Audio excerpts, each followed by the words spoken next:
Okay, engineers, in this video we are going to see the solutions.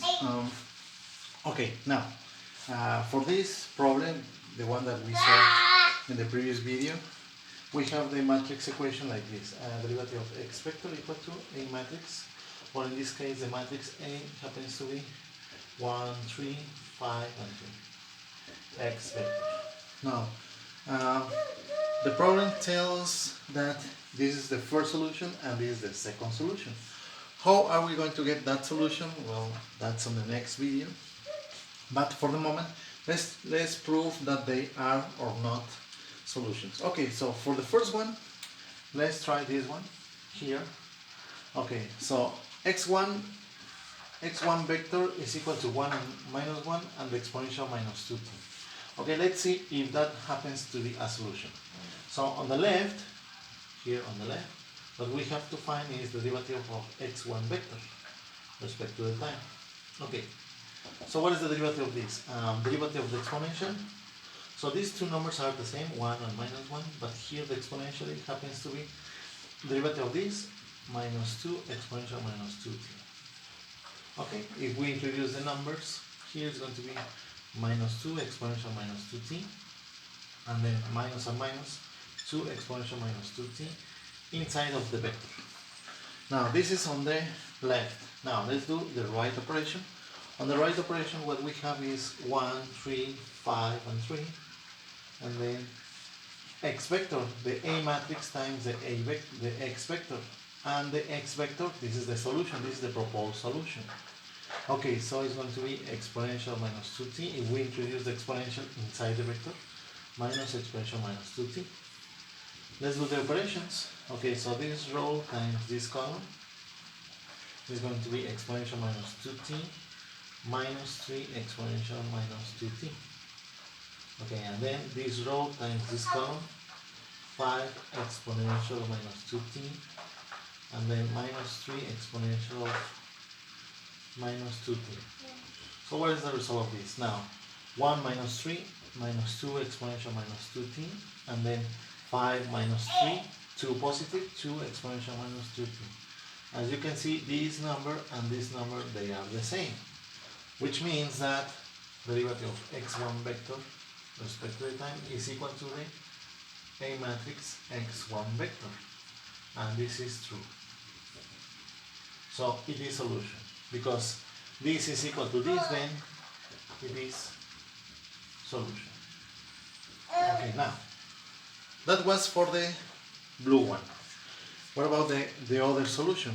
Okay, same procedure to check if it is solution. So we have to calculate the derivative. We have, sorry, here I missed the derivative respect to the time. So what we have to do is take the derivative of x2 vector, the solution here, respect to the time. Okay, so 3 and 5, I don't change those values because I'm taking the derivative of the exponential, so it's going to be 6 exponential of 60. If we introduce the numbers inside, it's going to be 6 times 3, 18 exponential of 60, and 6 times 5, 30 exponential of 16.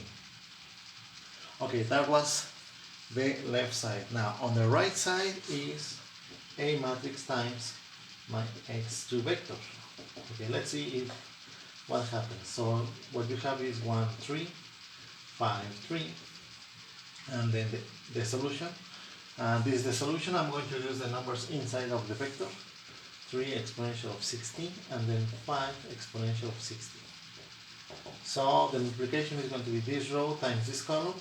1 times 3 is 3, and 3 times 5, 15. 3 exponential of 16 plus 15 exponential of 16. And then this 5 times 3 is going to be 15 exponential of 16, and 3 times 5 is going to be plus 15 exponential of 16. So what is the result of this? It's going to be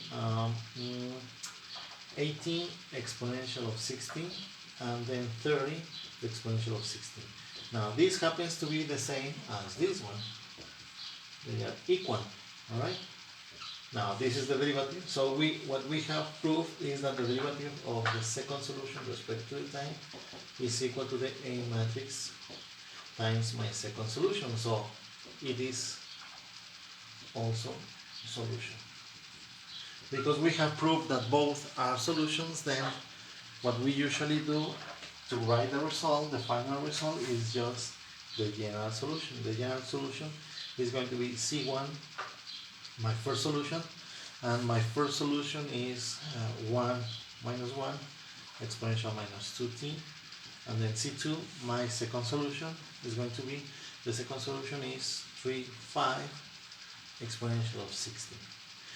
It's just the linear combination of the solution, C1 x1 vector plus C2 x2 vector.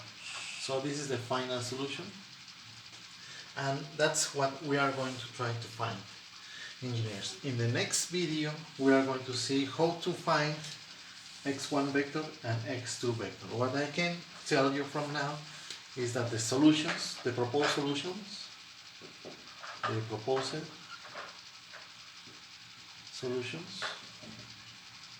are like these, engineers. We propose the solutions to be a vector times an exponential. So in the end, the proposed solution is going to be x vector equal to some vector that we don't know what is the values, k vector. What we need to find is what is this vector, and we also need to find what is the exponential. So what we have to find is this vector and this number, and this vector and this number, because they have the same shape. The difference is the vector and the values. How to find the values of x vector and lambda. Okay, so you have already seen that before in linear algebra. K happens to be the eigenvector, and lambda happens to be the eigenvalue. But we will see that on the next video.